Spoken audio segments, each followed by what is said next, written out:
प्यारे विद्यार्थियों, एक बार फिर से स्वागत है केमिस्ट्री की इस अद्भुत दुनिया में। मैं आपका अपना डीजी सर। हम बात कर रहे हैं पीरियोडिक टेबल की। लास्ट लेक्चर में हमने बात किया था एटॉमिक रेडियस और आयनाइजेशन एनर्जी के बारे में। उसी सिलसिले को आज फिर कंटिन्यू करते हैं लेक्चर नंबर 2 में। आई होप आपको ये मिशन 111 बहुत मजेदार, बहुत ही पसंद आ रहा होगा। चलिए शुरुआत करते हैं आपके प्यारे डीजी सर के साथ। तो पीरियोडिक टेबल में लास्ट क्लास में हमने कहानी छोड़ी थी आयनाइजेशन एनर्जी के बारे में। वहीं से इस कहानी को फिर से शुरू करते हैं। तो लास्ट क्लास में हमने बोला था कि आयनाइजेशन एनर्जी जो होती है वो डिपेंड करती है n पर, और जैसे जैसे n का फैक्टर मतलब शेल का नंबर बढ़ता है आयनाइजेशन एनर्जी का वैल्यू कम होने लगता है। दूसरा होता है z इफेक्ट। z का इफेक्ट जैसे जैसे बढ़ता है आयनाइजेशन एनर्जी का वैल्यू वैसे वैसे इंक्रीज कर जाएगा। इसके बाद आता है शील्डिंग इफेक्ट। शील्डिंग का इफेक्ट अगर बढ़ता है तो आयनाइजेशन एनर्जी का वैल्यू क्या होने लगेगा? कम होने लगेगा। ये इंपॉर्टेंट बातें हैं। इसके अलावा हमने बात किया था कि अगर हमारे पास S, P, D और F अलग अलग सबशेल हो तो सबका पेनिट्रेशन पावर अलग होता है। तो S में से इलेक्ट्रॉन को निकालना ज़्यादा डिफिकल्ट होगा, देन P, देन D और देन F की तरफ जाएंगे। तो जैसे जैसे F की तरफ जाएंगे F सबशेल में से इलेक्ट्रॉन निकालना सबसे ईजी होगा। बात समझ में आ रही है ना दोस्तों? चलिए अब आप आज बात करते हैं इसके आगे की। तो आयनाइजेशन एनर्जी के अंदर हमने ट्रेंड की बात की थी लास्ट क्लास में भी, और वो ट्रेंड मैंने आपको बताए थे ग्रुप के अंदर। आज हम बात करेंगे आयनाइजेशन एनर्जी का ट्रेंड पीरियड के अंदर। तो पीरियड के अंदर का ट्रेंड क्या होता है? देखो, दो ट्रेंड्स बड़े इंपॉर्टेंट है सेकंड पीरियड के और थर्ड पीरियड के ट्रेंड। तो सबसे पहले बात आती है लिथियम। लिथियम के बाद आता है बेरिलियम। बेरिलियम के बाद आता है बोरॉन। बोरॉन के बाद आता है कार्बन। कार्बन के बाद nitrogen, then oxygen, then fluorine, then neon. तो अगर हम किसी भी पीरियड में जाएं तो हम जब लेफ्ट से राइट जाते हैं वैसे वैसे क्या होने लगता है? Z बढ़ता है, एटॉमिक नंबर बढ़ता है, Z का इफेक्ट बढ़ता है। सो लेफ्ट से राइट जाने पर आयनाइजेशन एनर्जी क्या होनी चाहिए? बेसिकली तो आयनाइजेशन एनर्जी इंक्रीज होनी चाहिए, और हाईएस्ट आयनाइजेशन एनर्जी हमेशा नोबल गैस की ही मिलेगी, क्योंकि इनका ऑक्टेट कंप्लीट है। ये इलेक्ट्रॉन देने में और लेने में दोनों में बिलीव नहीं करते हैं, क्योंकि इनका ऑक्टेट कंप्लीट होता है। ये मोर स्टेबल स्टेट में होते हैं। लेकिन जब हम आयनाइजेशन एनर्जी की बात करते हैं तो यहाँ पर एक इंपॉर्टेंट फैक्टर पीरियड के अंदर काम करता है, दैट इज इलेक्ट्रॉनिक कॉन्फ़िगरेशन। तो इसके आउटर शेल का इलेक्ट्रॉनिक कॉन्फ़िगरेशन है आपका 2s1। इसका इलेक्ट्रॉनिक कॉन्फ़िगरेशन है 2s2 2p1 नहीं 2s2। इसका इलेक्ट्रॉनिक कॉन्फ़िगरेशन है 2s2। ये कंप्लीटली फिल्ड शेल हो गई। ये हो गया 2s2 2p1। ये हो गया 2s2 2p2। ये हो गया 2s2 2p3। उसी तरह से ये हो जाएगा 2s2 2p4, और यहाँ पर हो जाएगा 2s2 2p5, और यहाँ हो जाएगा 2s2 2p6। तो आप इंटरेस्टिंगली बात यहाँ पर ये नोट करने वाली है कि ये जो बेरिलियम होता है इसके अंदर S सबशेल क्या होती है? कंप्लीटली फुलफिल होती है। वहीं पर ये जो N होता है इसके अंदर ये जो P सबशेल है ये हाफ फिल्ड हो जाती है। तो यहाँ पर एक्सेप्शनली क्या होता है कि आयनाइजेशन एनर्जी अपने एडजेसेंट एलिमेंट से, देखो ज़्यादा होनी चाहिए थी बोरॉन की, लेकिन बेरिलियम की एक्सेप्शनली क्या हो जाएगी? ज़्यादा हो जाएगी। मतलब ये एक दूसरे को क्या कर लेंगे? स्वैप कर लेंगे। ये एक दूसरे को क्या कर लेंगे? स्वैप कर लेंगे। इनकी आयनाइजेशन एनर्जी का ऑर्डर क्या हो जाएगा? बिगड़ जाएगा। मतलब कहने का ये है कि बेरिलियम की आयनाइजेशन एनर्जी ज़्यादा होती है किससे? बोरॉन से। ऐसा बोल सकते हैं। मतलब आयनाइजेशन एनर्जी सबसे कम किसकी? लिथियम की। लिथियम से ज़्यादा किसकी? बेरिलियम की। और बेरिलियम की एनर्जी ज़्यादा होगी किससे? बोरॉन से। फिर किसकी ज़्यादा होनी चाहिए? फिर कार्बन की ज़्यादा होनी चाहिए। कार्बन से ज़्यादा नाइट्रोजन की ज़्यादा होनी चाहिए, और नाइट्रोजन की एनर्जी ऑक्सीजन से भी ज़्यादा होगी। और फिर उसके बाद आएगा फ्लोरीन, और फ्लोरीन के बाद आएगा नियॉन। अगर मैं इसको रीअरेंज कर दूं आपके लिए, एक प्रॉपर अरेंजमेंट कर दूं, तो सबसे कम आयनाइजेशन एनर्जी लिथियम की होगी। लिथियम के बाद हमें बोरॉन रखना है। बोरॉन के बाद हमें बेरिलियम रखना है। उसके बाद हमें कार्बन रखना है। कार्बन के बाद हमें नाइट्रोजन रखना चाहिए था, लेकिन हम रखेंगे ऑक्सीजन, फिर नाइट्रोजन। इंटरेस्टिंग है, ये पूछा जाता है कई बार, है ना। फिर नाइट्रोजन के बाद आ जाएगा फ्लोरीन, और फ्लोरीन के बाद आ जाएगा नियॉन। तो ये चीज़ हमें ध्यान रखनी है सेकंड पीरियड में। थर्ड पीरियड में भी अगर हम अरेंजमेंट करेंगे तो सिमिलरली अरेंजमेंट आ जाएगा सोडियम। सोडियम के बाद आना चाहिए था मैग्नीशियम, लेकिन आएगा एल्यूमिनियम, एल्यूमिनियम के बाद आएगा मैग्नीशियम, पूछा जाता है ये। मैग्नीशियम के बाद आना चाहिए सिलिकॉन, सिलिकॉन के बाद आना चाहिए फास्फोरस, लेकिन फास्फोरस आएगा नहीं, सल्फर आएगा, सल्फर के बाद फास्फोरस, फास्फोरस के बाद क्लोरीन, और क्लोरीन के बाद आर्गॉन आ जाएगा। ये हम आयनाइजेशन एनर्जी का ऑर्डर बता रहे हैं आपको सेकंड पीरियड और थर्ड पीरियड के अंदर। इंटरेस्टिंग है, हाईएस्ट आयनाइजेशन एनर्जी अगर पीरियोडिक टेबल में बोली जाए किसके लिए होगी, हीलियम के लिए होगी। हाईएस्ट आयनाइजेशन एनर्जी सबसे ज़्यादा, कहीं भी 4 ऑप्शन में हाई हीलियम दिख जाए तो हीलियम की आयनाइजेशन एनर्जी सबसे ज़्यादा होगी, क्योंकि रेडियस में भी छोटा है और नोबल गैसेस भी है। और लोएस्ट आयनाइजेशन एनर्जी की बात करें तो लोएस्ट आयनाइजेशन एनर्जी सीजियम की होगी, स्लोएस्ट आयनाइजेशन एनर्जी सीजियम की होती है। ये चीज़ आपको दिमाग में रखनी चाहिए। और जैसे जैसे Z का इफेक्ट बढ़ेगा, जैसे जैसे इलेक्ट्रॉन निकलते चले जाएंगे, वो क्या होने लगेगा, Z का इफेक्ट बढ़ने लगेगा। क्या कहने का मतलब है, देखो मान लो अगर हम, मान लीजिए अगर हम सक्सेसिव आयनाइजेशन एनर्जी की बात करें, सक्सेसिव आयनाइजेशन एनर्जी का मतलब क्या होता है, मान लीजिए कि एलिमेंट ए है, उस एलिमेंट से हमने एक इलेक्ट्रॉन क्या कर दिया, रिलीज करवा दिया, A+ बना दिया, एक इलेक्ट्रॉन को रिलीज करवा दिया। तो इस सेकंड वाले केस में ये पॉजिटिव चार्ज होने की वजह से जब यहाँ से मैं इलेक्ट्रॉन निकालूंगा तो इसको मैं क्या बोलूँगा, सेकंड आयनाइजेशन एनर्जी। मतलब यहाँ से इलेक्ट्रॉन निकालने की एनर्जी फर्स्ट आयनाइजेशन एनर्जी, इसको बोलेंगे हम सेकंड आयनाइजेशन एनर्जी। और ऐसे करेंगे हम, निकालते जाएंगे इलेक्ट्रॉन तो ये बन जाएगी थर्ड आयनाइजेशन एनर्जी। सो एक के बाद एक इलेक्ट्रॉन्स को निकालते अगर हम चले जाएं तो इस फिनोमिना को हम बोलते हैं सक्सेसिव आयनाइजेशन एनर्जी। अब होता क्या है कि जैसे जैसे हम इलेक्ट्रॉन निकालते जाते हैं पॉजिटिव चार्ज बढ़ता जाता है। मतलब successive ionization energy totally depend करती है Z इफेक्ट पर। तो हमेशा सक्सेसिव आयनाइजेशन एनर्जी क्या होगी, इंक्रीज करेगी। मतलब आयनाइजेशन एनर्जी 1 हमेशा कम होगी, किससे, किसी पर्टिकुलर एलिमेंट की सेकंड आयनाइजेशन एनर्जी से, और वो हमेशा कम होगी किससे, किसी पर्टिकुलर एलिमेंट की, एक फिक्स एलिमेंट के लिए थर्ड आयनाइजेशन एनर्जी से। और ऐसे n नंबर ऑफ इलेक्ट्रॉन निकालते चले जाएं तो आयनाइजेशन एनर्जी हमेशा सक्सेसिवली क्या होने लगेगी, सिर्फ एक ही फैक्टर पे डिपेंड करेगी, कोई और फैक्टर इस पे डोमिनेट नहीं करेगा। That is your Z effect. बात समझ में आ रही है? बिल्कुल, ये चीज़ हमें ध्यान में रखनी चाहिए।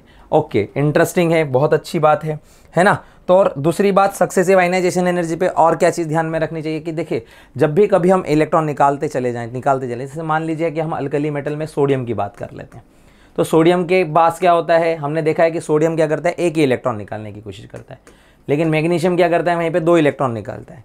वहीं पे हम देखते हैं कि एल्यूमिनियम क्या करता है, वो 3 इलेक्ट्रॉन रिलीज कर देता है। तो ऐसा क्यों होता है, तो ऐसा इसलिए होता है कि जब भी हम सक्सेसिवली इलेक्ट्रॉन निकालते चले जाएंगे तो एक ऐसी स्टेट आएगी जहाँ से फर्दर इलेक्ट्रॉन को निकालने के लिए बहुत ज़्यादा आयनाइजेशन एनर्जी की रिक्वायरमेंट होगी। तो सक्सेसिव आयनाइजेशन एनर्जी से हमें ये आइडिया लग जाता है कि कहाँ पर स्टेबिलिटी का पॉइंट आएगा। तो सोडियम के केस में, मतलब फॉर अल्कली मेटल अगर हम देखें तो यहाँ पर क्या होगा, नियॉन, और नियॉन से होता है 3s1। तो जैसे ही मैं एक इलेक्ट्रॉन निकालूंगा ये क्या हो जाएगा, ऑक्टेट कंप्लीट वाली स्टेट में चला जाएगा। तो इससे सेकंड इलेक्ट्रॉन निकालने में क्या आएगी, दिक्कत आएगी। मतलब इसकी जो फर्स्ट आयनाइजेशन एनर्जी है और इसकी जो सेकंड आयनाइजेशन एनर्जी है, इन दोनों के बीच में एक लार्ज गैप मिलेगा, एक लार्ज गैप मिलेगा। तो वो जो लार्ज गैप है दो सक्सेसिव आयनाइजेशन एनर्जीज के बीच में, अगर 2-3 टाइम्स का अगर डिफरेंस आ जाए तो हम समझ लेंगे कि वहाँ पर हमें स्टेबिलिटी मिल गई है, उसमें से इलेक्ट्रॉन को फर्दर निकालने में डिफिकल्टी आएगी। वही चीज़ अगर हम यहाँ पर देखेंगे तो यहाँ पर क्या होगा, नियॉन, नियॉन के बाद आएगा 3s2। तो यहाँ पर क्या होने वाला है कि यहाँ पर 2 इलेक्ट्रॉन निकालने के बाद हमें स्टेबिलिटी मिल रही है। मतलब पहला इलेक्ट्रॉन निकालेंगे आयनाइजेशन एनर्जी 1 मिलेगी, दूसरा इलेक्ट्रॉन निकालेंगे आयनाइजेशन एनर्जी 2 मिलेगी, लेकिन जब हम तीसरा इलेक्ट्रॉन निकालने की कोशिश करेंगे तो वो नोबेल गैस कॉन्फ़िगरेशन अचीव कर चुका होगा। तो मतलब पहले से दूसरी ज़्यादा होगी, दूसरे से तीसरी ज़्यादा होगी, लेकिन इस दूसरे और तीसरे के बीच में जो है ना एक लार्ज डिफरेंस मिलेगा आयनाइजेशन एनर्जी का। इसी तरह से अगर हम बात करें एल्यूमिनियम के केस में, तो एल्यूमिनियम के केस में क्या होगा, आयनाइजेशन एनर्जी 1 होगी, आयनाइजेशन एनर्जी 2 होगी, आयनाइजेशन एनर्जी 3 होगी, फिर आयनाइजेशन एनर्जी 4 होगी, है ना। तो पहला इलेक्ट्रॉन भी निकल जाएगा, दूसरा भी निकल जाएगा, तो ये इंक्रीज तो होगी चारों भी, लेकिन यहाँ पर तीसरे और चौथे के बीच में क्या होगा, थर्ड और फोर्थ के बीच में अचानक से एक लार्ज 2-3 टाइम का डिफरेंस आ जाएगा आयनाइजेशन एनर्जी के बीच में, और वो हमें बताएगा कि 3 इलेक्ट्रॉन से ज़्यादा यहाँ पर इलेक्ट्रॉन निकालना मुश्किल है। और इस तरह से हम एक आइडिया लगा सकते हैं कि कितने मैक्सिमम इलेक्ट्रॉन कोई भी एलिमेंट निकालेगा, इन सक्सेसिव आयनाइजेशन एनर्जी के बेसिस पे हम आइडिया लगा लेंगे। अगर मान लीजिए पहले इलेक्ट्रॉन को निकालने में और दूसरे इलेक्ट्रॉन को निकालने में ही लार्ज डिफरेंस आ जाए आयनाइजेशन एनर्जी का, इसका मतलब वो अल्कली मेटल है। दूसरे के बाद आ जाए तो वो अल्कली अर्थ मेटल है। तीसरे इलेक्ट्रॉन के बाद लार्ज डिफरेंस आ जाए तो वो बोरॉन फैमिली। 4 इलेक्ट्रॉन निकालने के बाद आ जाए तो कार्बन फैमिली है। इट कैन बी इजीली हम यहाँ पे क्या कर सकते हैं, प्रिडिक्ट कर सकते हैं आयनाइजेशन एनर्जी की मदद से। सर और क्या चीज़ है इसमें याद रखने लायक, बात ध्यान रखने लायक है ना? तो एक और इम्पॉर्टेंट चीज़ है कि इसमें है ना एक्सेप्शन होता है। अगर हम बात करें, एक्सेप्शन होता है अगर हम पी ब्लॉक के एलिमेंट्स के अंदर देखें तो एक तो बोरॉन फैमिली एक्सेप्शन होती है, तो इसका जो सही ऑर्डर होता है वो ये होता है,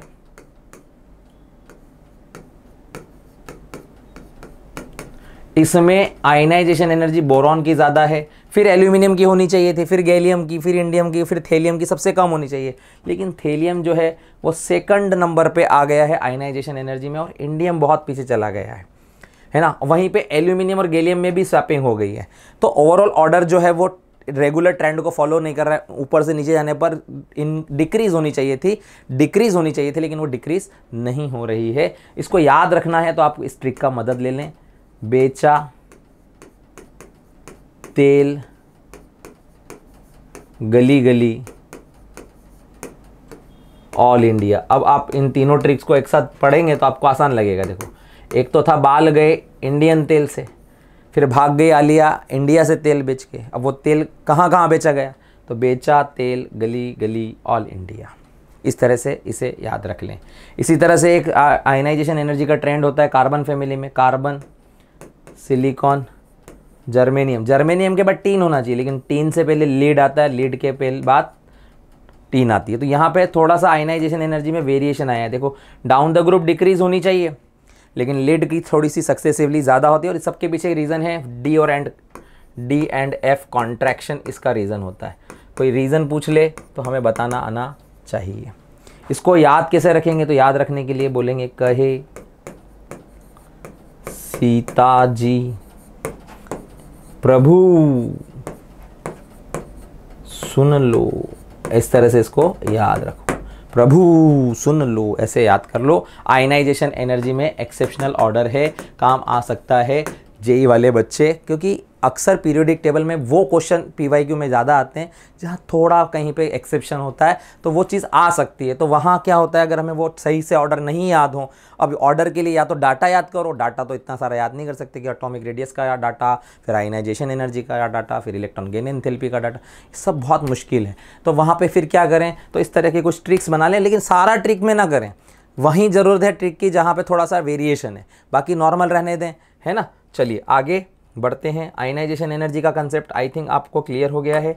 अब बात करते हैं आयनाइजेशन एनर्जी के कॉन्सेप्ट के बाद कुछ क्वेश्चन करके देख लेते हैं, है ना, और फिर आगे जो बची हुई अनदर प्रॉपर्टीज़ हैं उस पर बात करेंगे। तो चलिए कुछ क्वेश्चन करके देख लेते हैं कि अब क्वेश्चन बनते हैं क्या हमसे।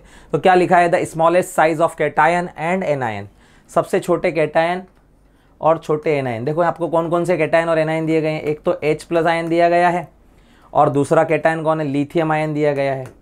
तो इन दोनों में कंपेयर करना पड़ेगा। तो इन दोनों में से छोटा तो H+ है। फिर दूसरा दिया गया है हाइड्राइड आयन और फ्लोराइड आयन। तो इन दोनों में से याद करो, मैंने आपको बताया था, आपको मैंने ट्रिक दी थी कि फ्लोराइड से बड़ा क्लोराइड, क्लोराइड से बड़ा ब्रोमाइड, और ब्रोमाइड से बड़ा हाइड्राइड, और हाइड्राइड से बड़ा आयोडाइड होता है।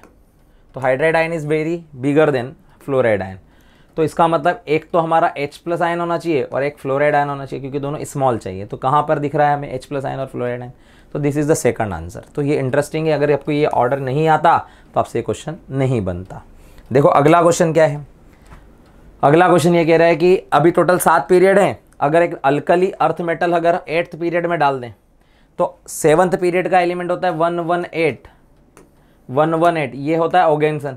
अगर हम एक ये पी ब्लॉक पे खत्म हो गया, अब एक नया 8th पीरियड चालू होगा, तो नया 8th पीरियड चालू होगा 119 से, जो अल्कली मेटल होगा, और 120 अल्केलाइन अर्थ मेटल होगा। तो आंसर होना चाहिए अल्केलाइन अर्थ मेटल के लिए 120। एक नया एलिमेंट अगर इंट्रोड्यूस किया जाए तो 120 अल्केलाइन अर्थ मेटल होगा। ये भी अच्छा क्वेश्चन है।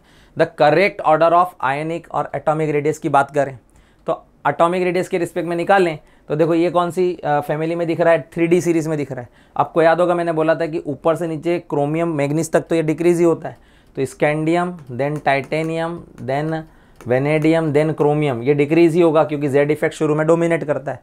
तो ये तो करेक्ट है ना, करेक्ट ऑर्डर पूछा है, the correct order of atomic and ionic radius.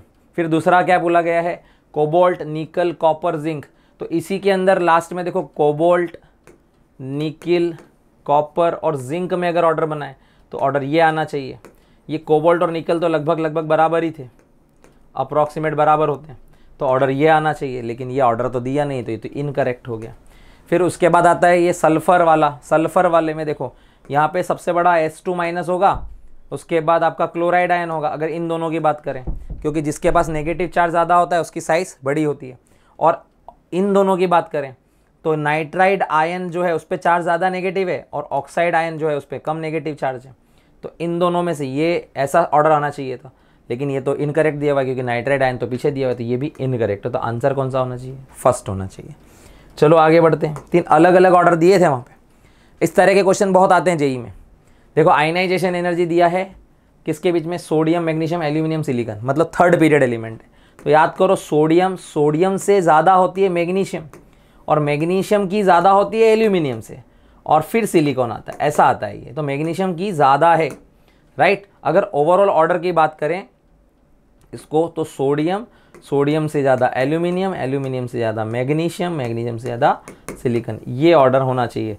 तो जहाँ पे भी सिलिकॉन ज़्यादा दिख रहा है ना, देखो यहाँ सिलिकॉन है फिर एल्यूमिनियम, ये तो नहीं होगा, ये देखो ये वाला मैच कर रहा है यहाँ पे, है ना, सोडियम एल्यूमिनियम मैग्नीशियम सिलिकॉन। आगे समझ में, कभी कभी इस तरह से भी लिखा होता है कहीं कहीं ऑर्डर, तो ध्यान में रखें, चीज़ों को गड़बड़ ना होने दें, है ना, क्योंकि भविष्य की बात है, 2 साल की मेहनत की बात है।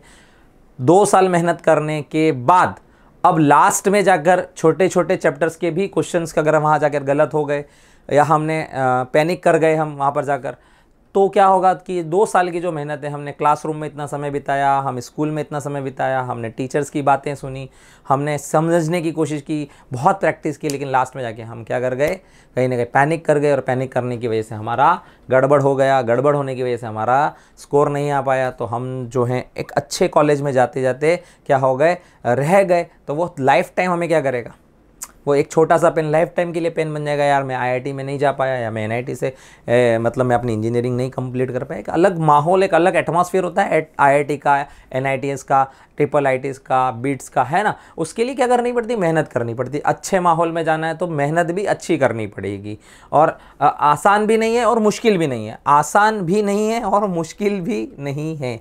जो नहीं करने का काम है वो मत करो, जो करने का काम है वो करो। जो करने के काम है अगर वो करते रहोगे तो आसान लगने लगेगा, ठीक है, और जो नहीं करने के काम है वो करने लगोगे तो वही चीज़ मुश्किल होने लगेगी। इसलिए कहा कि आसान भी नहीं है, मुश्किल भी नहीं है। आपकी चॉइस क्या है कि आपको करने के काम, अभी जो एग्ज़ाम टाइम पे जो काम करने के हैं वो करें हम, जो नहीं करने वाले काम है तो करने का क्या काम है, एक ही काम है भाई, ढंग से हम इस चीज़ का रिवीजन करें। मिशन 111 हमारे लिए फ़ायदेमंद है, तो इस मिशन 111 के साथ हम रिवीजन कंप्लीट करें। सर यहाँ पर हमें क्वेश्चंस भी करवा रहे हैं तो क्वेश्चंस भी कर लें, हम यहाँ पर एमसीक्यू की प्रैक्टिस भी कर लें, फिर घर पे सेल्फ स्टडी करते समय और अच्छे से प्रैक्टिस करें। हमारे पास मटेरियल भी है, उस मटेरियल को बार बार प्रैक्टिस करें, पीवाई की उसकी प्रैक्टिस करें, है ना। और प्रैक्टिस करने के बाद जो डाउट्स हैं आ रहे हैं वो डाउट्स क्लियर करें, टीचर्स के पास जाकर, अगर संभव हो तो टीचर्स के पास जाकर ही क्लियर करें तो ज़्यादा अच्छा है।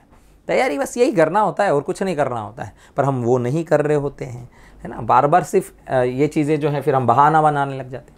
तो consider the electronic isoelectronic species दी गई हैं, 4 स्पीशीज़ दी गई हैं। तो मैंने आपको क्या बताया था, आइसो इलेक्ट्रॉनिक स्पीशीज़ में जिसके ऊपर पॉजिटिव चार्ज होगा वो सबसे छोटा, और जिस पे जितना ज़्यादा नेगेटिव चार्ज होगा वो सबसे बड़ा होगा। तो सबसे पहले आएगा आपका मैग्नीशियम 2+ आयन, उससे बड़ा आएगा आपका Na+ आयन, उससे बड़ा आएगा आपका F- आयन, और सबसे बड़ा भाई O2- आयन। कहीं है या भैया, ये रहा भैया, यहाँ पे भी सेकंड आंसर है।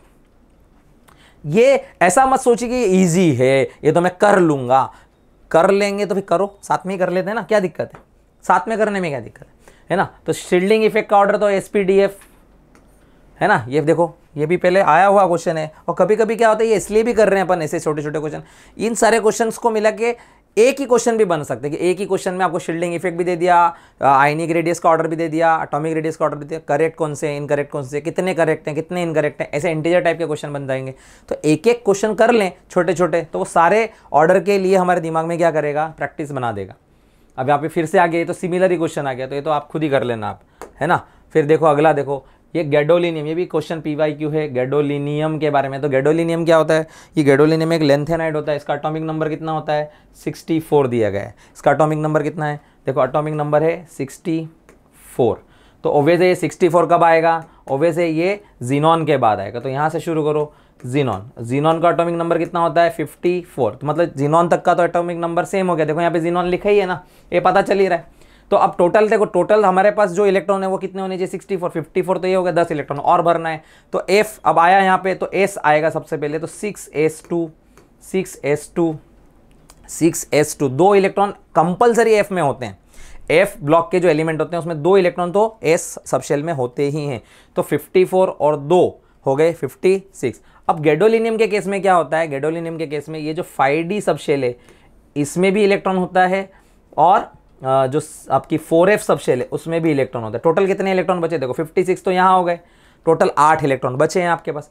अब 8 इलेक्ट्रॉन में से जो F सबशेल है, ये F सबशेल क्या करती है, ये अपने आप को हाफ फील्ड बनाने के लिए क्या करती है, 7 इलेक्ट्रॉन ये रख लेती है, 1 2 3 4 5 6 7 इलेक्ट्रॉन ये फुलफिल कर लेती है, 1 2 3 4 5 6 7 1 2 3 4 5 6 7, ये 7 इलेक्ट्रॉन ये रख लेगी। तो 7 इलेक्ट्रॉन रखने की वजह से ये हाफ फील्ड हो जाएगा, तो बचा हुआ 1 इलेक्ट्रॉन यहाँ आ जाएगा, है ना। तो ये गैडोलिनियम की इस तरह की टेंडेंसी होती है। तो आपको बताओ 7F और 6s1 तो नहीं होगा, 7F 5D1 ऐसी आना चाहिए, थर्ड आंसर होना चाहिए।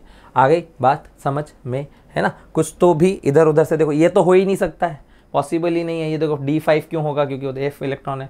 F8 भी नहीं रख सकते, अगर F8 रखेंगे तो वैसे भी ये इलेक्ट्रॉन ज़्यादा हो रहे हैं। टोटल इलेक्ट्रॉन ही 64 है, जोड़ लो आप, 54 तो यही दिख रहा है, 54 और 6 ये दिख रहे हैं, 60 68 तो यहीं पे हो गया, 68 और 2 70 हो गया। तो 70 तो इलेक्ट्रॉन है ही नहीं ना, तो पॉसिबल ही नहीं है। तो ये भी पॉसिबल नहीं है, इलेक्ट्रॉन गिनकर भी पता चल रहा है कि वो पॉसिबल नहीं है। आ गई बात समझ में। तो गलतियाँ करने से बचें आप। चलो यहाँ देख लेते हैं, एक ही एलिमेंट है, तो एक एलिमेंट पर जिस पे पॉजिटिव चार्ज ज़्यादा होगा, है ना, सिमिलर एटम है, तो पॉजिटिव चार्ज वाला छोटा होगा और नेगेटिव चार्ज वाला बड़ा होगा, और इन दोनों के बीच में वो न्यूट्रल वाला हो जाएगा।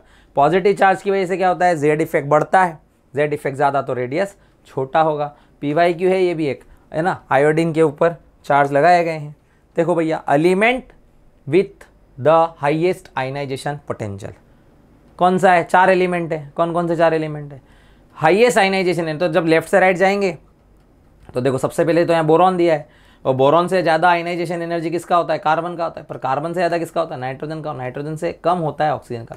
सबसे बड़ा नाइट्रोजन है ना। सिंपल बातें हैं, सिंपल क्वेश्चन है।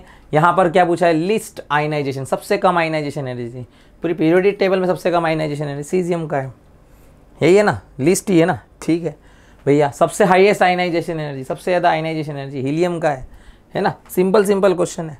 देखो यहाँ पे first ionization potential energy for nitrogen and oxygen, तो नाइट्रोजन की ज़्यादा होती है ऑक्सीजन से।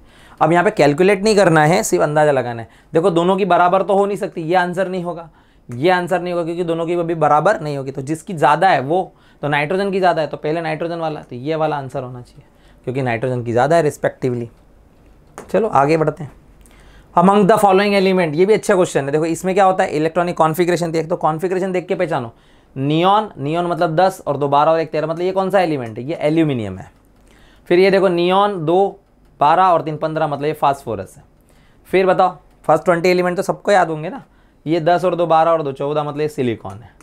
और ये कौन है, अब ये 3D10 हो गया। 3D10 मतलब कितना हो गया, ये जिंक वाला खत्म हो गया यहाँ पे। तो जिंक मतलब 30 और 5 35, मतलब 35, तो ये आर्सेनिक है, आर्सेनिक है ये, this is arsenic.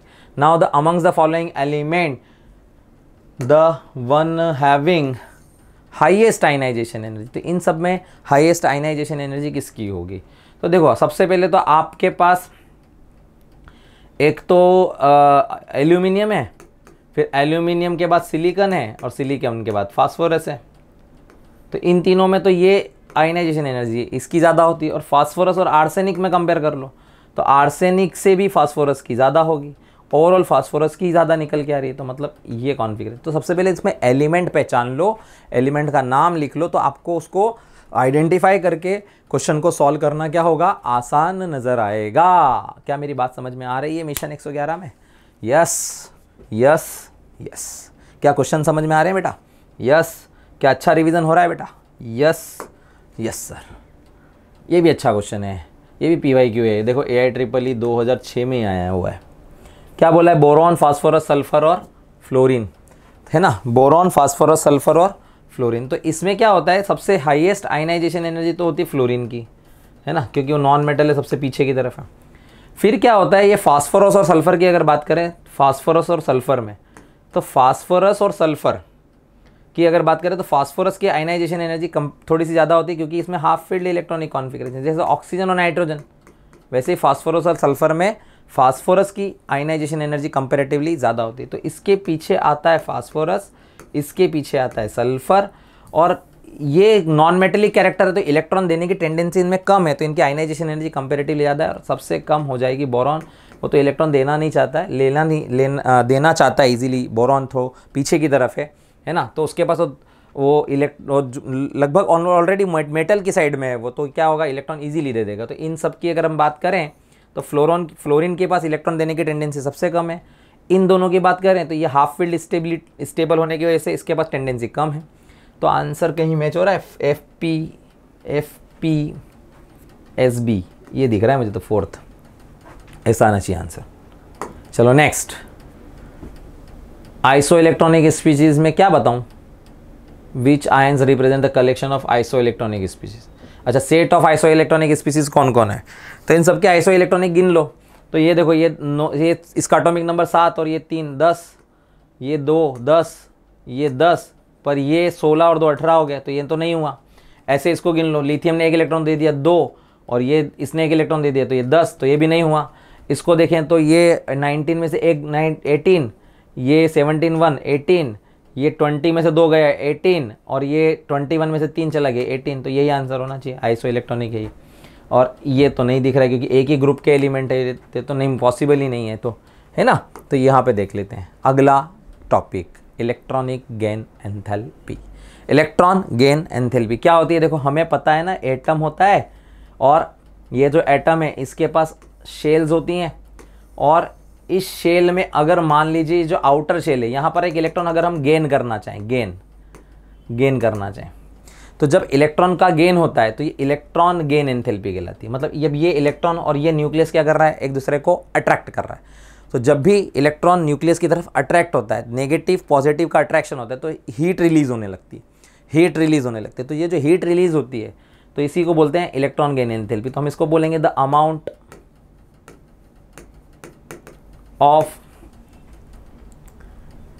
Of heat release, और कभी कभी एब्जॉर्ब भी हो सकती कुछ केसेस में, absorb the amount of heat release और absorb during an electron gain in outermost shell, किसके थ्रू? By an isolated gaseous atom. बात समझ में आई?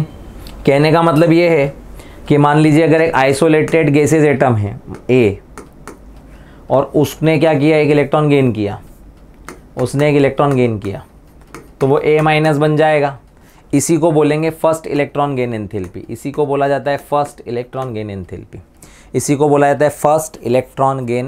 तो जो फर्स्ट इलेक्ट्रॉन गेन एंथैल्पी होती है, अक्सर वो एक एक्सोथर्मिक प्रोसेस होती है, ये एक्सोथर्मिक स्टेट है, ये एक्सोथर्मिक होती है। लेकिन एक्सेप्शन है इसका, एक्सेप्ट फॉर कुछ एलिमेंट्स को छोड़ के, जैसे कि एग्जाम्पल के तौर पे बेरिलियम, नाइट्रोजन और नोबेल गैस।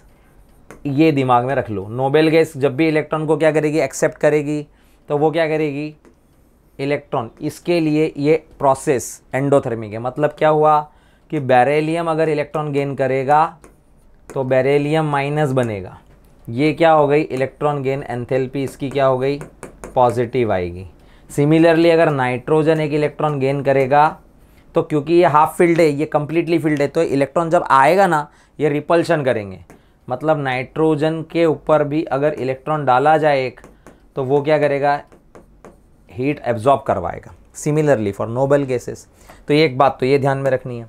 और क्या ध्यान में रखना चाहिए सर, एक बात और ध्यान में रखेंगे, अगर मान लीजिए पहले से ही एक गैसियस आयन है, एनायन है, और अगर मैं उसको इलेक्ट्रॉन गेन करवाऊँ, इसे हम कहेंगे successive electron gain, second electron gain, तो यहाँ पर क्या होगा इस नेगेटिव और नेगेटिव में रिपल्शन होगा, और due to the negative negative repulsion, due to the negative negative repulsion होने की वजह से यहाँ पे ऑलवेज क्या होगी, ऑलवेज इलेक्ट्रॉन गेन एंथैल्पी क्या होगी पॉजिटिव होगी। इसमें कुछ सोचना ही नहीं है, मतलब ये एक एंडोथर्मिक प्रोसेस हो जाएगी। ऐसे सवाल आते हैं कभी कभी, एक्सोथर्मिक कौन है, एंडोथर्मिक कौन है। आयनाइजेशन एनर्जी का जो केस होता है, कभी भी किसी भी न्यूट्रल एटम से अगर आप इलेक्ट्रॉन को क्या कर रहे हो, रिलीज कर रहे हो, इजेक्ट कर रहे हो, तो वो ऑलवेज एंडोथर्मिक प्रोसेस है। लेकिन इलेक्ट्रॉन गेन एंथैल्पी के केस में, इलेक्ट्रॉन गेन एंथैल्पी के केस में ऐसा नहीं होता है। इलेक्ट्रॉन गेन एंथैल्पी के केस में कुछ एलिमेंट जो न्यूट्रल एलिमेंट होते हैं वो एक्सोथर्मिक रिएक्शन के साथ साथ कुछ एलिमेंट ऐसे होते हैं कि वो एंडोथर्मिक रिएक्शन देते हैं, जैसे कि बेरिलियम, नाइट्रोजन या नोबेल गैसेस की अगर हम बात करें, ये चीज़ ध्यान में रखनी चाहिए। और सक्सेसिव इलेक्ट्रॉन गेन एंथैल्पी की बात करें तो पहले इलेक्ट्रॉन को गेन करना हमेशा आसान होगा, तो successive electron gain enthalpy, negative electron gain enthalpy हमेशा क्या होगी सक्सेसिव इलेक्ट्रॉन गेन एंथैल्पी की बात करें तो पहले इलेक्ट्रॉन को गेन करना आसान होगा, दूसरा इलेक्ट्रॉन गेन करना मुश्किल होगा। क्यों होगा, क्योंकि वहाँ पे माइनस और माइनस का रिपल्शन है, और तीसरा इलेक्ट्रॉन गेन करने जाओगे तो और माइनस चार्ज बढ़ गया, तो वहाँ पे माइनस माइनस रिपल्शन बढ़ता चला जाएगा, इलेक्ट्रॉन को गेन करना मुश्किल होगा। बोलो बात समझ में आई। अब यहाँ पर एक और चीज़ है कि इसके अफेक्टिंग फैक्टर्स क्या होते हैं, तो इसकी इलेक्ट्रॉन गेन एंथैल्पी के लिए जो अफेक्टिंग फैक्टर्स हैं, इलेक्ट्रॉन गेन एंथैल्पी के लिए जो अफेक्टिंग फैक्टर है, पहला फैक्टर तो एन ही होता है। जैसे जैसे एन का वैल्यू बढ़ता है, जैसे जैसे ये एटॉमिक रेडियस बढ़ेगी, इलेक्ट्रॉन क्या हो जाएगा न्यूक्लियस से दूर हो जाएगा। इलेक्ट्रॉन जब न्यूक्लियस से दूर होगा तो अट्रैक्शन फोर्स कम हो जाएगा, और अट्रैक्शन फोर्स कम होगा तो हमें कम इलेक्ट्रॉन गेन एंथैल्पी मिलेगी, है ना। या इलेक्ट्रॉन, उसी इलेक्ट्रॉन गेन एंथैल्पी को हम एक और टर्म से भी रिलेट कर सकते हैं, that is electron affinity. Electron affinity मतलब इलेक्ट्रॉन के प्रति चाहत एलिमेंट की, है ना। तो ये जो टेंडेंसी टू गेन इलेक्ट्रॉन है, जैसे जैसे रेडियस बढ़ने लगेगी, ये इलेक्ट्रॉन एफिनिटी क्या होने लगेगी, इलेक्ट्रॉन एफिनिटी जनरली क्या होने लगती है, कम होने लगती है ना, कम होने लगती है। अगर जेड इफेक्ट बढ़ेगा, जेड इफेक्ट बढ़ेगा तो इलेक्ट्रॉन की एफिनिटी क्या होगी, बढ़ेगी। इलेक्ट्रॉन की एफिनिटी क्या बोलेंगे हम, बढ़ेगी। और सिग्मा मतलब एक रिपल्शन बढ़ेगा तो इलेक्ट्रॉन की एफिनिटी क्या होगी, कम होगी, क्योंकि ये रिपल्शन फोर्स है, इलेक्ट्रॉन आने नहीं दे रहा है। आगे बात समझ। और अगर हाफ फील्ड कॉन्फ़िगरेशन है, कहीं भी हाफ फील्ड है कॉन्फ़िगरेशन, या कंप्लीटली फील्ड है, कंप्लीटली फील्ड है तो इलेक्ट्रॉन एफिनिटी क्या हो जाएगी, डिक्रीज कर जाएगी इस केस में भी, है ना। और इसके अलावा अगर हम बात करें एसपीडीएफ की, एसपीडीएफ, तो ये न्यूक्लियस के पास में है, जो चीज़ न्यूक्लियस के पास में होगी उसकी इलेक्ट्रॉन एफिनिटी ज़्यादा होगी। तो ये इलेक्ट्रॉन एफिनिटी इन सब शेल है, सब शेल। अगर सब शेल में बात करनी है आपको इलेक्ट्रॉन एफिनिटी की, तो उसका ऑर्डर ऐसा आना चाहिए। तो ये तो बात हो गई इसके ट्रेंड्स के जो अफेक्टिंग फैक्टर है उसके बारे में। अब इसका जो ट्रेंड है ना वो बड़ा इंटरेस्टिंग है, इसका जो ट्रेंड है वो बड़ा इंटरेस्टिंग है कि हर ग्रुप में जो ट्रेंड है ना वो क्या हो रहा है, वो कहीं ना कहीं वो एक प्रॉपर ट्रेंड फॉलो नहीं कर रहा है, इसीलिए हम इसको एक्सेप्शनल ट्रेंड्स के नाम से भी जानते हैं। लेकिन एक्सेप्शन नहीं है, कहने का सीधा मतलब है कि रेगुलर ट्रेंड नहीं है, वो एक नॉर्मल जो ऊपर से नीचे या तो इंक्रीज या डिक्रीज होना चाहिए वैसा ये फॉलो नहीं कर रहा है। तो अब इसमें जो इंपॉर्टेंट ट्रेंड्स हैं वो अक्सर आपको पी ब्लॉक के जो ट्रेंड्स हैं वो आपको रिमेंबर रखने चाहिए, पी ब्लॉक में जो ट्रेंड्स हैं वो आपको रिमेंबर रखने चाहिए। तो सबसे पहले बात कर लेते हैं इसके अंदर ग्रुप 17 की। ग्रुप 17 के ट्रेंड्स हैं फ्लोरीन, क्लोरीन, ब्रोमीन, आयोडीन के अंदर। तो इसमें सबसे ज़्यादा इलेक्ट्रॉन एफिनिटी क्लोरीन की होती है, देन फ्लोरीन, देन ब्रोमीन और देन आयोडीन। तो पूरे पीरियोडिक टेबल में ही हाईएस्ट इलेक्ट्रॉन एफिनिटी किसकी है? क्लोरीन की है। इसको याद भी रखना है तो आप इसी ट्रिक भी याद रख सकते हो, कल फिर बहार आई, कल फिर बहार आई। फिर इसके बाद जो सबसे इंपॉर्टेंट है वो ऑक्सीजन फैमिली है। ऑक्सीजन फैमिली में भी क्या होता है? सल्फर की इलेक्ट्रॉन एफिनिटी ज़्यादा होती है, then selenium, then tellurium, then polonium, और सबसे कम इलेक्ट्रॉन एफिनिटी ये पाई गई है ऑक्सीजन की होती है। इसमें कहीं ना कहीं फैक्टर काम करता है, ऑक्सीजन की साइज़, फ्लोरीन की साइज़। इनकी साइज़ छोटी होने की वजह से क्या होता है, इनकी सरफेस पर जब कोई इलेक्ट्रॉन जाता है तो वो हाई चार्ज डेंसिटी प्रोड्यूस कर देता है, और उस वजह से जो इलेक्ट्रॉन गेन एंथैल्पी हमें मिलनी चाहिए, जितनी रिलीज होनी चाहिए उतनी मिल नहीं पाती है, और कहीं ना कहीं वहाँ पे लेस इलेक्ट्रॉन एफिनिटी या लेस इलेक्ट्रॉन गेन एंथैल्पी हमें अचीव होती है। तो इसको भी याद रखने के लिए हम एक ट्रिक बना लेंगे, सनम सेलिना तेरा प्यार, ओ ओ ओ सनम सनम। देखो इसको अगर हम ओवरऑल देखें ना, इन दोनों ग्रुप को एक साथ करें तो इससे भी आपको कई सारे क्वेश्चन सॉल्व करने में मदद मिलेगी। सबसे ज़्यादा हो गई क्लोरीन, कल फिर बहार आई, सनम सेलिना तेरा प्यार, ओ। इस तरह से हम इसको गुनगुना लें तो हमारी ट्रिक बन जाएगी, काम में आ जाएगी, है ना। उसी तरह से अगर हमें कोई नाइट्रोजन फैमिली के लिए पूछे तो नाइट्रोजन फैमिली में भी ये एक्सेप्शन होते हैं। नाइट्रोजन फैमिली में सबसे कम, अगर पूरे पीरियोडिक टेबल में अगर हम बात करें, पीरियोडिक टेबल में नहीं, अगर पी ब्लॉक में अगर हम बात करें तो पी ब्लॉक में नोबल गैसेस को अगर हम छोड़ दें तो नोबल गैसेस को छोड़कर नाइट्रोजन की जो इलेक्ट्रॉन एफिनिटी है वो सबसे कम होगी, क्योंकि नाइट्रोजन जो है वो पॉजिटिव इलेक्ट्रॉन एफिनिटी शो कर रहा है, मतलब positive electron gain enthalpy show कर रहा है, positive electron gain enthalpy show कर रहा है। तो कहीं भी नाइट्रोजन दिख रहा हो ना, उसको सबसे पीछे रखने का है।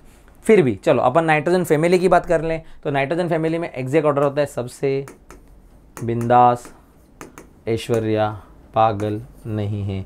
सबसे ज़्यादा इलेक्ट्रॉन एफिनिटी एंटी मनी की आती है, तो इसको याद रखने के लिए आप क्या बोलेंगे, सबसे बिंदास, ऐश्वर्या,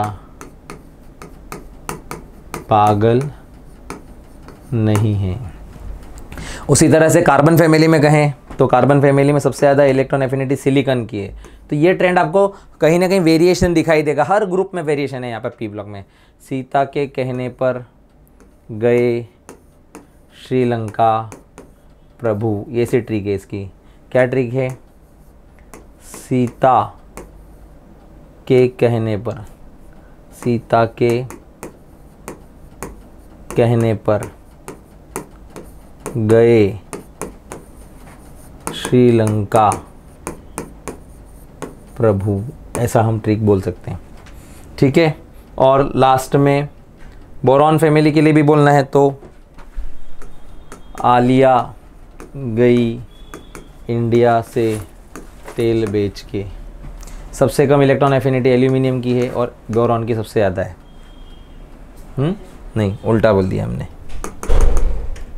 इलेक्ट्रॉन गेन एंथैल्पी सबसे ज़्यादा एल्यूमिनियम की और बोरॉन की सबसे कम है। तो आलिया गई इंडिया से तेल बेच के। ये ट्रिक्स कर लीजिए, इलेक्ट्रॉन एफिनिटी के लिए आपको काफ़ी सारी मदद मिल जाएगी। इलेक्ट्रॉन एफिनिटी जो है उसमें काफ़ी सारे वेरिएशन हैं, काफ़ी सारे ट्रेंड्स फॉलो नहीं हो रहे हैं, ये अलग अलग रीजंस हैं, है ना। तो ये सारे ट्रेंड्स आप उसको फॉलो कर लीजिए, आपको काम आ जाएंगे, आपका रिवीजन हो जाएगा। चलो आगे बढ़ते हैं और आगे बात करते हैं इलेक्ट्रॉन नेगेटिविटी की। इलेक्ट्रॉन नेगेटिविटी की, तो इलेक्ट्रॉन नेगेटिविटी क्या होती है ना। जब भी दो एलिमेंट आपस में क्या करते हैं, बॉन्ड बनाते हैं और वो शेयरिंग ऑफ इलेक्ट्रॉन कर रहे हैं, तो वो इलेक्ट्रॉन को क्या करता है, हर एक एलिमेंट चाहता है कि मैं इलेक्ट्रॉन को अपनी तरफ खींच लूँ, अपनी तरफ अट्रैक्ट कर लूँ। दूसरा, कई बार एलिमेंट की टेंडेंसी होती है कि नहीं मैं इसको पुश कर दूँ। तो ये जो टेंडेंसी ऑफ इलेक्ट्रॉन है, जब जो शेयरिंग ऑफ इलेक्ट्रॉन को अपनी तरफ खींचने की जो टेंडेंसी है, इस टर्म को ही हम क्या कहते हैं, इलेक्ट्रॉन नेगेटिविटी कहते हैं, है ना। तो इलेक्ट्रोनेगेटिविटी क्या है, इलेक्ट्रोनेगेटिविटी इट्स द टेंडेंसी है, ये tendency to pull shared electron by an element, किसी भी एलिमेंट की जो टेंडेंसी इलेक्ट्रॉन, शेयर्ड इलेक्ट्रॉन को अपनी तरफ खींचने की जो टेंडेंसी, उसको हम क्या बोलते हैं यहाँ पर इलेक्ट्रोनेगेटिविटी बोलते हैं। और ये इसकी कोई यूनिट नहीं होती, ये यूनिटलेस होती है, यूनिटलेस है, ये यूनिटलेस होती है ना। और इसके लिए अलग अलग साइंटिस्ट ने अलग अलग स्केलिंग की है। तो हम जो स्केलिंग जनरली यूज़ कर रहे हैं, IUPAC जो स्केलिंग यूज़ कर रहे हैं उसे हम बोलते हैं पाउलिंग स्केल। इसके अलावा ऑलरेड रेशो का एक स्केल होता है, मूलिकेन का स्केल होता है। इन सारे स्केल्स के अंदर स्केलिंग है। मतलब ये क्या कर रहा है, एक तरह से जैसे आप फिल्मों को रेटिंग करते हैं ना, ये 1 स्टार 2 स्टार या 3 स्टार रेटिंग है, इस तरह से रेटिंग की गई है। मान लीजिए कि कोई एलिमेंट है, वो हाईएस्ट इलेक्ट्रॉन को अपनी तरफ खींचने की टेंडेंसी रखता है, तो उसकी इलेक्ट्रोनेगेटिविटी को ज़्यादा बोलेंगे, है ना। और कोई किसी के पास ये टेंडेंसी कम होती है, तो हम बोलेंगे कि इसकी इलेक्ट्रॉन खींचने की जो क्षमता है वो कम हो गई है। वो कैसे कैलकुलेट होगी, उसको कैलकुलेट करने के लिए कुछ न कुछ उनकी जो एलिमेंट्स की जो प्रॉपर्टी है, जैसे आयनाइजेशन एनर्जी है, इलेक्ट्रॉन गेन एंथैल्पी है, इसको ही हम क्या कहेंगे, इसके बेसिस पर ही हम इस टेंडेंसी को ऑब्जर्व करेंगे। कई बार इनकी बॉन्ड एनर्जीज के बेसिस पे इन्हें ऑब्जर्व किया जाता है। तो हमें ये सब कैलकुलेट नहीं करना है, लेकिन हमें इनके ऑर्डर पता होने चाहिए। और ये इलेक्ट्रॉन नेगेटिविटी जो होती है, ये भी डिपेंड करेगी कहीं ना कहीं, ये जो इलेक्ट्रॉन नेगेटिविटी होती है, इसके भी अफेक्टिंग फैक्टर हो सकते हैं, जैसे कि शेल नंबर। जैसे जैसे शेल नंबर बढ़ेगा, वैसे वैसे क्या होगा, डिस्टेंस फ्रॉम द न्यूक्लियस बढ़ेगा। जब न्यूक्लियस बढ़ेगा तो अट्रैक्शन कम होगा, तो डेफिनेटली इलेक्ट्रॉन नेगेटिविटी क्या हो जाएगी, कम हो जाएगी। दूसरा फैक्टर हो सकता है Z effect. Once again Z effect, ये सारे फैक्टर तो बार बार रिपीट ही हो रहे हैं, है ना। जेड इफेक्ट मतलब क्या, प्रोटॉन क्या करते हैं, इलेक्ट्रॉन को खींचता है। जितने ज़्यादा प्रोटॉन की संख्या बढ़ेगी, जितना जेड का इफेक्ट बढ़ेगा, उतना ही इलेक्ट्रॉन नेगेटिविटी बढ़ती है। तो अक्सर जब ऊपर से नीचे जाते हैं, डाउन द ग्रुप जाते हैं, तो शेल का नंबर बढ़ता है। और जैसे जैसे शेल का नंबर बढ़ता है, इलेक्ट्रोनेगेटिविटी हमें कम होती नजर आती है। लेकिन वहीं पे जब हम पीरियड में जाते हैं, तो सेम पीरियड में हम एटॉमिक नंबर बढ़ते हुए देखते हैं, लेकिन शेल का नंबर वही रहता है।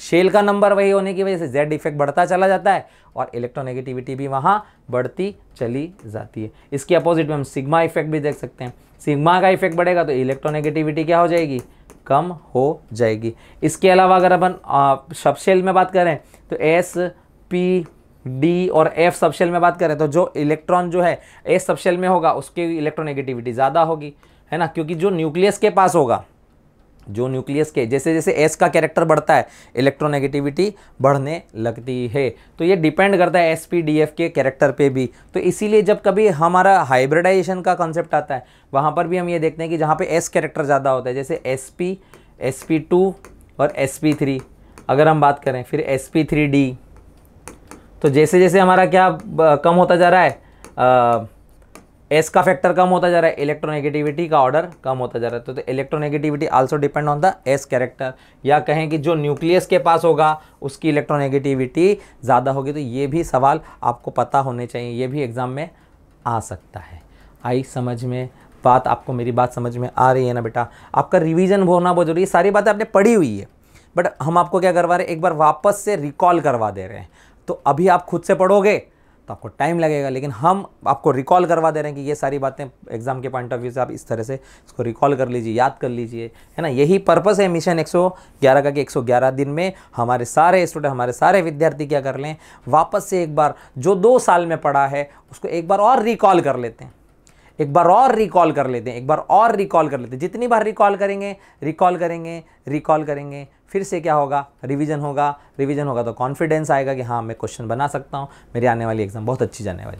कॉन्फिडेंस एग्जाम को क्या करता है, इजी बनाता है। और कॉन्फिडेंस लाने के लिए हमें रिवीजन की ज़रूरत होती है ना। और ये तो आप भी जानते हैं कि रिवीजन की ज़रूरत है, लेकिन वो रिवीजन अगर आप खुद से करेंगे तो आपको हो सकता है कि आप 11th का टॉपिक है तो भूल गए हों, आप कोई कॉन्सेप्ट के अंदर छुट्टी पे थे और आपने वो मिस कर दिया तो आप भूल गए। तो आपको ये फ़ायदा करेगा ना मिशन 111, यही तो काम है मिशन 111 का।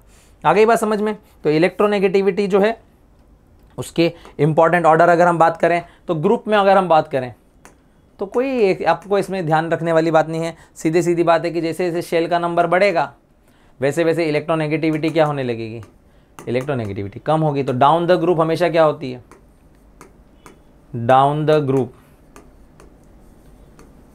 द ग्रुप इलेक्ट्रॉन नेगेटिविटी जो होती है वो डिक्रीज करती है। इंपॉर्टेंटली जैसे अगर हम फ्लोरीन, क्लोरीन, ब्रोमीन, आयोडीन की बात करें तो फ्लोरीन की इलेक्ट्रोनेगेटिविटी ज़्यादा होती है, then chlorine, then bromine, then iodine. तो फ्लोरीन की इलेक्ट्रोनेगेटिविटी सबसे ज़्यादा है उसके ग्रुप में।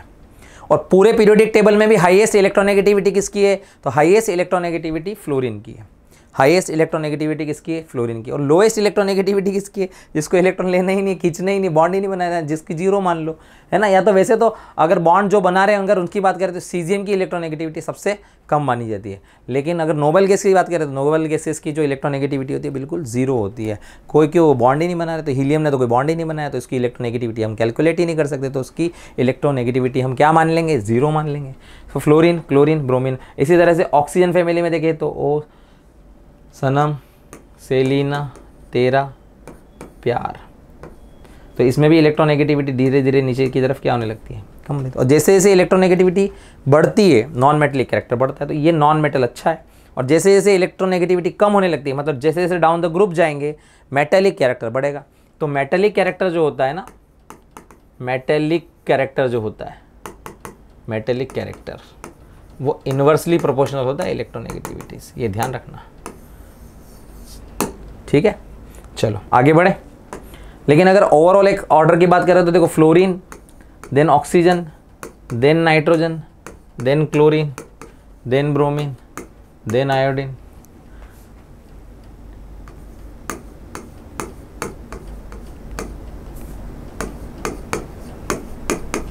तो ये इलेक्ट्रोनेगेटिविटी जो है हाईएस्ट किसकी होगी, फ्लोरीन की। तो मैंने आपको कुछ इंपॉर्टेंट ऑर्डर बता दिए हैं बोरॉन तक के लिए, और इसके पीछे भी बोरॉन के बाद और एलिमेंट भी हम ऐड करना चाहें तो कर सकते हैं, लेकिन इतनी ज़रूरत नहीं है।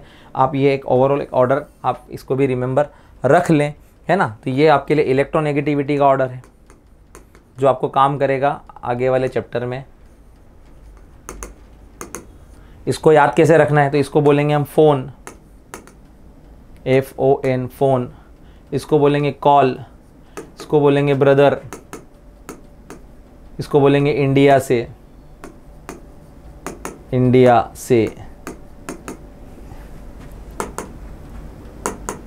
इसको बोलेंगे से, इंडिया से। इसको बोलेंगे कल, इसको बोलेंगे फिर, इसको बोलेंगे होगा, इसको बोलेंगे बापू। तो याद रख लो, फोन कॉल ब्रदर, इंडिया से कल फिर होगा बापू। फोन कॉल ब्रदर, इंडिया से कल फिर होगा बापू। चलो आगे बढ़ते हैं, है ना। इलेक्ट्रोनेगेटिविटी के ऑर्डर के बाद बात करते हैं अदर ऑर्डर्स, अदर ट्रेंड्स की। तो इस अदर ट्रेंड में एक इम्पॉर्टेंट ट्रेंड होता है ऑक्साइड्स के बारे में, है ना। तो नेचर ऑफ ऑक्साइड की बात कर लें। नेचर ऑफ ऑक्साइड, तो जनरली ये नेचर ऑफ ऑक्साइड की जो बात होती है, चार तरह के ऑक्साइड होते हैं। एक होते हैं न्यूट्रल ऑक्साइड, एक होते हैं न्यूट्रल ऑक्साइड, दूसरे होते हैं एसिडिक ऑक्साइड, एसिडिक ऑक्साइड। फिर होते हैं एम्फोटोरिक ऑक्साइड, एम्फोटोरिक ऑक्साइड। पढ़ लेना अच्छे से, ये इस पे क्वेश्चन आते रहते हैं। और फिर होते हैं बेसिक ऑक्साइड, बेसिक ऑक्साइड। तो जैसे जैसे देखो ये जो नेचर है ये डिपेंड करता है मेटेलिक कैरेक्टर है या नॉन मेटेलिक कैरेक्टर है ना। तो एसिडिक नेचर ऑफ ऑक्साइड जो होता है, एक तो डायरेक्टली प्रोपोर्शनल होता है इलेक्ट्रोनेगेटिविटी से। जितनी ज़्यादा इलेक्ट्रोनेगेटिविटी होगी उतना ज़्यादा होगा। और वो डायरेक्टली प्रोपोर्शनल होता है पॉजिटिव ऑक्सीडेशन स्टेट से, पॉजिटिव ऑक्सीडेशन स्टेट से। जितनी ज़्यादा पॉजिटिव ऑक्सीडेशन स्टेट होती चली जाएगी, इलेक्ट्रोनेगेटिविटी बढ़ती चली जाएगी। इलेक्ट्रोनेगेटिविटी बढ़ती चली जाएगी तो obviously acidic nature of oxide बढ़ता चला जाएगा। या फिर ऐसा भी बोल सकते हैं कि ये डायरेक्टली प्रोपोर्शनल होता है मेटेलिक कैरेक्टर से, नॉन मेटेलिक कैरेक्टर से, नॉन मेटेलिक कैरेक्टर से। तो जितने भी नॉन मेटेलिक कैरेक्टर वाले ऑक्साइड होंगे वो क्या होंगे, उसकी नेचर जनरली क्या होगी, एसिडिक होने की टेंडेंसी उनकी। तो क्या सर सारे मेटल के ऑक्साइड बेसिक ही होते हैं? ऐसा भी नहीं है, ऐसा भी नहीं है ना। लेकिन जैसे जो ये टेंडेंसी है, मतलब जैसा जितनी ज़्यादा इलेक्ट्रोनेगेटिविटी होगी। और दूसरा ये डिपेंड कर सकता है साइज़ पर, तो साइज़ ऑफ एटम पर भी डिपेंड करता है। तो साइज़ ऑफ एटम बढ़ता है तो एसिडिक नेचर कम होने लगता है। Size of atom, size of atom पे भी डिपेंड करता है। तो साइज़ ऑफ एटम जैसे जैसे बढ़ेगा, जैसे जैसे रेडियस बढ़ेगी और वैसे इलेक्ट्रोनेगेटिविटी कम हो जाएगी। इलेक्ट्रोनेगेटिविटी कम होगी तो एसिडिक नेचर कम हो जाएगा। आ गई बात समझ में। कुछ बातें और जो रिमाइंड करने लायक होती हैं, जैसे कि कुछ न्यूट्रल ऑक्साइड हैं, वो न्यूट्रल ऑक्साइड कौन कौन से हैं वो याद रख लो। तो ये न्यूट्रल ऑक्साइड होते हैं जैसे कि NO और N2O, ये न्यूट्रल ऑक्साइड। ऐसे CO और H2O, ये चार आप याद रख लें न्यूट्रल ऑक्साइड है। इसका नाम होता है नाइट्रिक ऑक्साइड, नाइट्रिक ऑक्साइड ये पता होना चाहिए। ये नाइट्रस ऑक्साइड है, नाइट्रस ऑक्साइड है ना। और नाइट्रोजन के 2 ऑक्साइड जो हैं वो क्या है, न्यूट्रल ऑक्साइड, और बाकी सारे 3 और ऑक्साइड होते हैं इसके, वो सारे के सारे एसिडिक ऑक्साइड। और ये कार्बन मोनोऑक्साइड है, ये भी न्यूट्रल है, और ये पानी तो है ही न्यूट्रल, है ना। इसके अलावा आपको और क्या ये चीज़ याद रखनी चाहिए, जैसे बोरॉन का ऑक्साइड जो है B2O3, ये आपको याद रख लेना है। बोरॉन का ऑक्साइड, सिलिकॉन का ऑक्साइड, ये जो ऑक्साइड होते हैं ये एसिडिक ऑक्साइड हैं। ये इनके बारे में ये चीज़ दिमाग में रख लेना चाहिए आपको। बाकी ऑक्साइड आप शायद पहचान लो, है ना। इसके ये एसिडिक ऑक्साइड है। इसके अलावा देखो बेरिलियम का ऑक्साइड या एल्यूमिनियम का ऑक्साइड, है ना, या टीन के 2 ऑक्साइड है SNO और SNO2, और लेड के 2 ऑक्साइड है PbO और PbO2। ये फेमस हैं, जो मैं फेमस है वो बता रहा हूँ आपको। ऐसे जिंक का ऑक्साइड है, जिंक ऑक्साइड ZnO। ये सारे के सारे क्या होते हैं, एम्फोटोरिक है। सर इसके अलावा भी हो सकते हैं क्या, बिल्कुल हो सकते हैं, लेकिन मैं अभी आपको जो इंपॉर्टेंट है वो बता रहा हूँ यहाँ पर। ये तो आपको रिमाइंड रखना ही रखना चाहिए, ये चीज़ आपको दिमाग में सेट कर लेना है कि ये सारे के सारे हमारे एम्फोटोरिक ऑक्साइड है। तो जो अल्कली मेटल और अल्कली अर्थ मेटल है उसमें सारे ऑक्साइड बेरिलियम को छोड़ के क्या होते हैं, तो इन एस ब्लॉक, ये चीज़ ध्यान रख लो, in S block all oxides are basic, सभी के सभी बेसिक हैं, सारे के सारे बेसिक हैं, एक्सेप्ट किसको छोड़ के, एक्सेप्ट बेरिलियम ऑक्साइड, बेरिलियम के ऑक्साइड को छोड़ के, बाकी सब बेसिक नेचर के होते हैं। ठीक है, आ गई बात समझ में। तो चलो आगे बढ़ते हैं और इसके कुछ क्वेश्चन लगा के देख लेते हैं, है ना। देखो, विच of the following elements have electron affinity greater than sulphur, sulphur से ज़्यादा है। और कौन कौन से एलिमेंट हैं, तो ऑक्सीजन है ना। Which of the following element have electron affinity greater than sulphur, तो sulphur, then selenium, then tellurium, then polonium, और सबसे कम थी ऑक्सीजन। तो हाईएस्ट ही सल्फर की है, सेलेनियम की भी ज़्यादा नहीं है, टेल्यूरियम की भी नहीं है, और ऑक्सीजन की भी नहीं, तो नन ऑफ द अबव आएगा इसका आंसर। तो ऐसा नहीं हो कि आप लगा दो, अरे याद नहीं आ रहा है, सेलेनियम लगा दिया, ऑक्सीजन लगा दिया, ऑक्सीजन लगा देते हैं लगभग गड़बड़। और इलेक्ट्रॉन एफिनिटी जो है वो सल्फर की ज़्यादा है, सनम सेलिना तेरा प्यार ओ, ट्रिक से याद कर लो, ठीक है। फिर क्या है, ionisation energy of the following species, ionisation energy, ये कौन से 3 एलिमेंट है, स्कैंडियम, लेंथेनम और यट्रियम। तो देखो स्कैंडियम के नीचे ही होता है यट्रियम, के नीचे ही होता है लेंथेनम। तो जैसे जैसे डाउन द ग्रुप जाएंगे वैसे वैसे जनरली क्या होता है, आयनाइजेशन एनर्जी डिक्रीज होनी चाहिए। तो स्कैंडियम की ज़्यादा, फिर यट्रियम, और सबसे कम होनी चाहिए लेंथेनम की, ये ऑर्डर होना चाहिए, ठीक है। तो आंसर आना चाहिए इसका 3rd।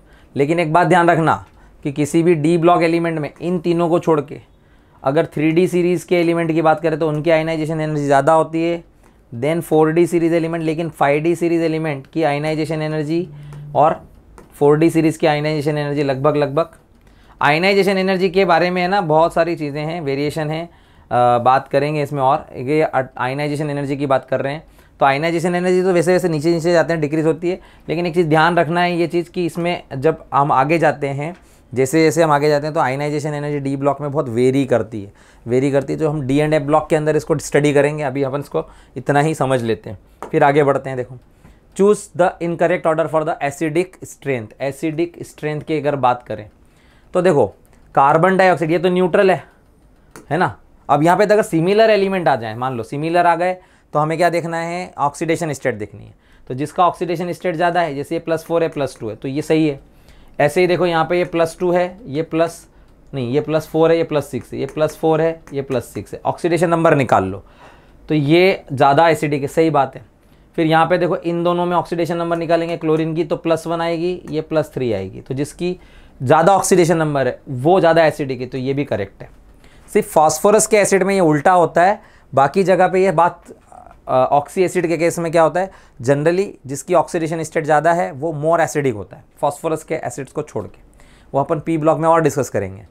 अब बात आती है इसकी, तो ये सिलिकॉन और कार्बन डाइऑक्साइड, तो जैसे जैसे हम ऊपर से नीचे जाते हैं, जैसे जैसे हम ऊपर से नीचे जाएंगे, कार्बन के बाद सिलिकॉन, सिलिकॉन के बाद नीचे जर्मेनियम, जैसे जैसे हम नीचे की तरफ जाएंगे इलेक्ट्रोनेगेटिविटी कम होने लगेगी।